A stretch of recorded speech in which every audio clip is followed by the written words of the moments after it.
Merhaba, hoş geldiniz. Kanalıma ve mutfağıma sefalar getirdiniz efendim. Bugün nefis bir yemek tarifim var sizler için. Özellikle Ramazan yaklaşıyor. İftarda da harika bir alternatif olabilir. Hiç ete gerek yok. Patlıcanı mantarla denediniz mi bilmiyorum. Muhteşem oluyor. Mantarlı patlıcan tarifi. Hadi buyurun geçelim tarife.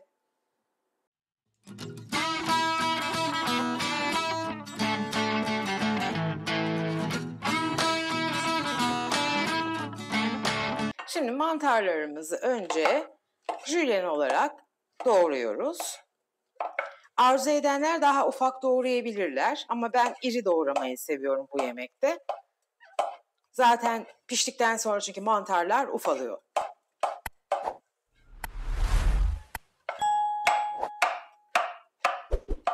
Mantarlarımızdan sonra soğanlarımız ve biberlerimiz var. 2 adet de domatesimiz var.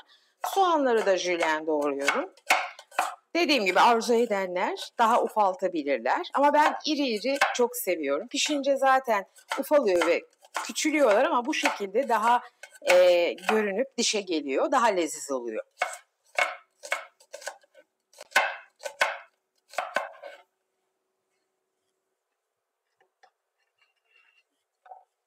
Ufak ufak 4 diş sarımsağım var. Sizin sarımsaklarınız eğer büyükse 3 diş koyabilirsiniz. Üzerlerine biraz vurup hemen iri bir şekilde bunları da doğruyorum ve soğanlarımın yanına yolluyorum. 1 adet yeşil, 1 adet de kapya biberim var. Bunları da 4'e bölüp iri olarak doğrayacağım. Beni bilen bilir. Ben kolay, pratik, hem leziz hem güzel görünen çabuk yemekleri seviyorum. Öyle çok uğraştıran yemekler yıllarca çalıştığım için pek benim tercih ettiğim yemekler değil. O yüzden bu yoğun dünyada herkesin böyle sevdiğini düşündüğüm için kolay şeyler yapıyorum arkadaşlar. Şimdi bu sebzelerimizi alıp hemen domateslerimizi doğrayacağız. En sonda kabuklarını soyduğum 2 tane domatesimi yine iri bir şekilde küp küp doğruyorum. Doğrama işimiz bitti. Şimdi mantarların başına ocağa geçeceğiz ama sonra tekrar patlıcanlar için buraya döneceğiz. Mantarlarımı tavama aldım. Hemen şöyle bir 3 yemek kaşığı kadar zeytinyağımı ilave ediyorum ve biraz soteleyeceğim. Önce mantarlar suyunu bırakacak, suyunu çekecek. Sonra soğanlarımı ilave edeceğim. Mantarlarım hafiften suyunu çekti, yumuşadı, ufaldılar. Şimdi soğan ve sarımsaklarımı ilave ediyorum. Böyle birkaç dakikada soğan ve sarımsakla güzelce soteleyeceğim. Zaten fırına gireceği için çok fazla pişmesine gerek yok. Hafif bir sotelenmesi yeter.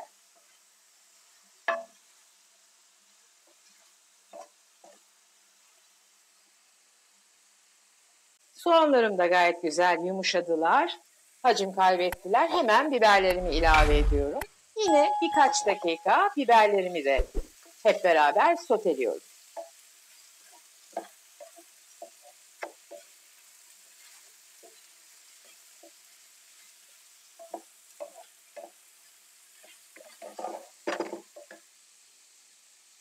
...2-3 dakika biberlerimi de soteledikten sonra hemen yarım yemek kaşığı, çok fazla değil, domates salçamı alıyorum. Domates salçamla beraber güzelce bir 1-2 dakika daha kavuracağım ki domates salçasının kokusu gitsin.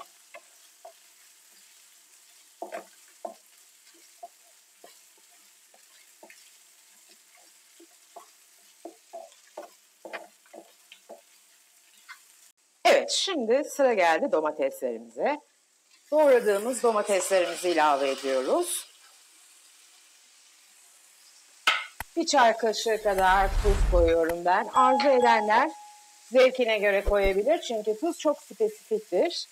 İsteyen koymayabilir de. 1 çay kaşığı kadar da kırmızı toz biber koyuyorum. Çok lezzet veriyor ve koku veriyor. Biraz da çekme karabiber hemen. Ve güzelce bütün malzememizi karıştırıyoruz.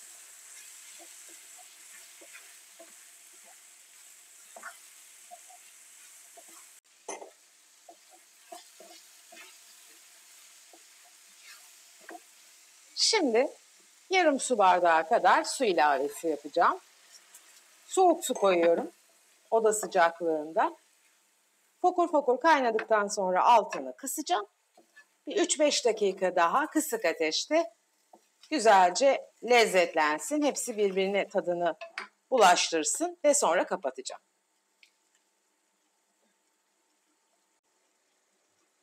Fokur fokur kaynadı görüyorsunuz. Hemen altını kısıyorum. Sadece 1-2-3 dakikada kadar böyle biraz daha suyunu, lezzetini birbirine çeksin. Salça var, yoğunlaştı tabii ki suyla birlikte. Tam sos haline gelsin arzu ediyorum. 3 dakika sonra kapatacağım.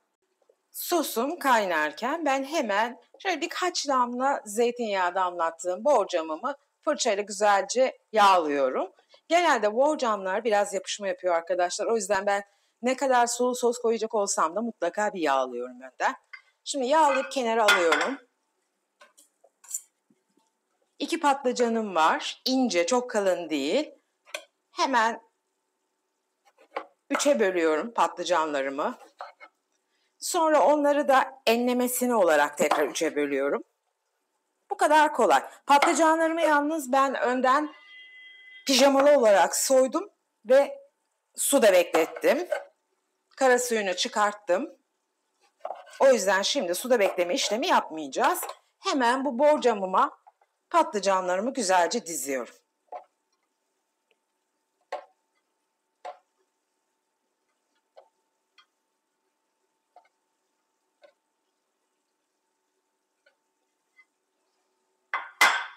Diğer patlıcanıma da aynı işlemi yapıyorum. Hiç patlıcanı kızartmaya gerek yok. Sosumuz güzelce yağlı ve leziz. Fırında gayet hafif, etsiz, kolay, ekonomik ve çabuk olacak güzel bir yemek olacak bu arkadaşlar. Ben çok seviyorum, çok sık da yapıyorum. Patlıcanlar üst üste de gelebilir. Hiç önemli değil. Tek kat yapmayın zaten. Patlıcanlarım hazır. Ama önden bir patlıcanlarıma tekrar şöyle hafiften bir lezzetlendirmek için biraz çekme tuz, biraz çekme karabiber,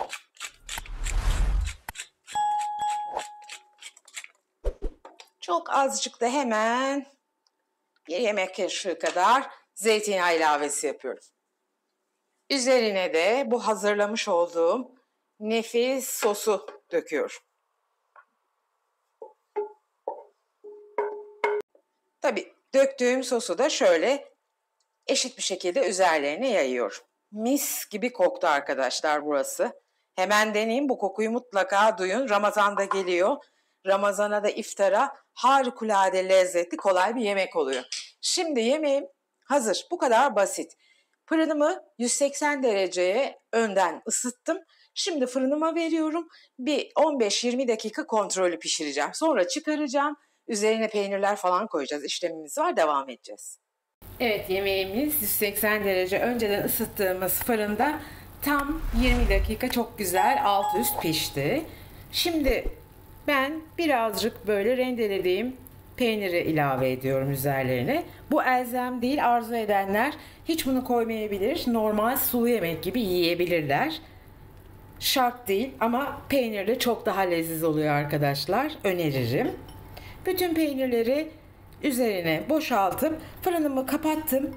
Zaten içi çok sıcak şu anda. Tekrar bir peynirlerim eriyene kadar 3-5 dakika fırına sokuyorum. Sonra yemeğimiz hazır ve servis ediyoruz. Evet, peynirlerimiz de eridi. Yemeğimiz pişti, hazır. Birazcık ılısın, hemen servis edelim. Şimdi hemen servise geçelim arkadaşlar. Hiç kesmeye de gerek yok. Rastgele şöyle hemen bir kaşık yardımıyla tabağımıza alıyoruz. Size şimdi patlıcanlarımı da göstereceğim. Nasıl güzel piştiğini. Hiç içinizde ukde kalmasın. Eğer ki patlıcanlarınızı ince dilimlerseniz çok kolay çabuk pişiyor. Ama kalın dilimlerseniz de birazcık daha uzun pişirebilirsiniz. Evet, bugün de bir tarifimizin sonuna geldik. Harika bir patlıcan yemeği yaptık ama diğerlerinden biraz farklı mantarla yaptık. ete hiç gerek olmadan. Şimdi size patlıcanları göstermek istiyorum. Çünkü gerçekten bu önemli bir detay. Patlıcanlarım çok güzel piştiler. Şöyle göstermek istiyorum. Yumuşacık oldular. Patlıcanları ince dilimlerseniz eğer çok kolay pişiyorlar. Ama eğer kalın dilimlemek istiyorsanız da biraz daha uzun tutabilirsiniz. Bakın yumuşacık hemen. Bunu size göstermek istedim. Çünkü çiğ olarak koyduk. Çiğ patlıcan daha leziz ve mantarın bütün lezzetini içine çekmiş oluyor. Umarım tarifimi beğenmişsinizdir ve bu dakikaya kadar keyifli izlemişsinizdir. Tarifimi beğendiyseniz videomu beğenmeyi ve henüz kanalıma abone değilseniz kanalıma abone olup abone ol butonunun yanındaki o minik çanı tıklayıp bildirim zilini açmanızı sizden rica ediyorum. Bildirim zili gerçekten önemli. Paylaştığımız her video hiçbir şekilde kaçırmadan size bildirilmiş olur. Aynı zamanda da bana destek olmuş olursunuz. Desteklerini sürdürmek istiyorsanız eğer videomu mutlaka beğenmeyi, emoji de olsa ufak tefek yorumlar yapmayı ve sevdiklerinizle tariflerimi sosyal medyanızda paylaşmanızı sizden rica ediyorum. O zaman gerçekten bana çok büyük destek olmuş olursunuz. Ben size çok çok teşekkür ediyorum. Kendinize iyi bakın. Beni izlediğiniz için, destekleriniz için çok çok teşekkür ediyorum. Yarınki tarifte buluşmak üzere. Kendinize iyi bakın. Sevgiyle kalın. Hoşça kalın.